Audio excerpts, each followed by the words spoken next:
Shalom sahabat yang baik hati, salam sehat selalu bagi kita semuanya. Marilah kita bersatu di dalam doa. Kasih karunia dan damai sejahtera dari Allah Bapa dan dari anaknya Tuhan Yesus Kristus kiranya menyertai kamu sekalian. Amin. Firman Tuhan bagi kita pada hari ini tertulis dalam Kisah Para Rasul 26 ayat 22. Tetapi oleh pertolongan Allah aku dapat hidup sampai sekarang dan memberi kesaksian kepada orang-orang kecil dan orang-orang besar. Dan apa yang kuberitakan itu tidak lain daripada yang sebelumnya telah diberitahukan oleh para nabi dan juga oleh Musa. Alai diurupi debata doau rodi sadarion, ubay na jongjong dopeau majamitai akana mekmet dohot na magudang. Jaladanga dong huhatahon na sudumu tu na sinurerakon nyaka panurerangi dohot si Musa. Oleh pertolongan Allah aku dapat hidup. Banyak cara Tuhan untuk tanda kutip menangkap dan memilih kita untuk menjadi pengikut Kristus.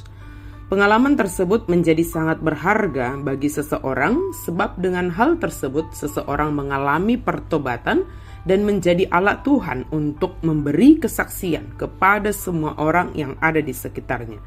Bahkan dipakai bukan hanya orang yang dekat dengannya, melainkan diutus hingga ke daerah-daerah yang belum mendengarkan dan menerima Injil keselamatan itu. Tugas pemberitaan Injil atau bersaksi tentang Yesus Kristus adalah juru selamat diberikan kepada semua orang yang percaya tanpa terkecuali. Sebagaimana Paulus menceritakan bagaimana dia ditangkap oleh Yesus Kristus dan mengalami pertobatan sehingga dia dipakai oleh Allah untuk tugas pemberitaan. Paulus mengatakan bagaimana dia dikejar, ditangkap, bahkan disiksa hanya karena memberitakan Injil Kerajaan Allah. Namun, dia menyaksikan bagaimana Tuhan senantiasa menolongnya.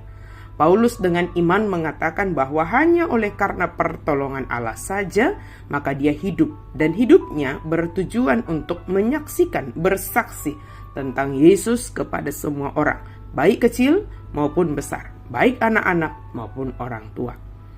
Paulus mempertaruhkan nyawanya demi suatu pemberitaan yang mungkin bisa menyakitkan perasaan orang-orang Yahudi, namun suatu yang luar biasa bagi orang-orang bukan Yahudi. Untuk pemikiran duniawi, kelihatannya apa yang dilakukan oleh Paulus ini tidak waras kalau mengambil risiko demikian besar untuk memperoleh apa yang kelihatannya begitu kecil. Tetapi ketika kita memutuskan sebagai pengikut Kristus, kita akan menemukan bahwa harta paling berharga yang dimiliki seseorang di dunia ini tidak ada artinya bila dibandingkan dengan upah kekekalan bagi orang yang percaya dan setia. Demikian Paulus memandang perjalanan pertobatannya dengan komitmennya untuk memberitakan tentang Yesus. Sebab dia mengimani bahwa ia dapat hidup hanya oleh karena pertolongan Tuhan semata. Bagaimana kita memaknai hidup kita ini? Kita hidup hingga sekarang, apakah karena kemampuan kita dan kebolehan kita sehingga kita dapat melakukan semua kegiatan kita hingga saat ini? Paulus menyatakan bahwa hidupnya adalah hanya karena pertolongan Allah saja. Pertolongan Tuhan saja yang membuat Paulus mengalami pertobatan, meninggalkan hal buruk yang pernah dia lakukan sebelum ditangkap oleh Kristus. Pertolongan Allah yang memampukannya untuk melakukan tugas panggilan yang diberikan oleh Yesus kepada Paulus, memberikan kesaksian tentang Yesus kepada semua orang. Apa yang disaksikan oleh Paulus tidak berasal dari dirinya sendiri dan tidak berlawanan dengan apa yang telah disampaikan oleh para nabi, oleh Musa. Dan apa yang dia sampaikan itu berasal dari Yesus yang memanggil dan mengutus Paulus menjadi rasul dan memberitakan Yesus ke seluruh dunia.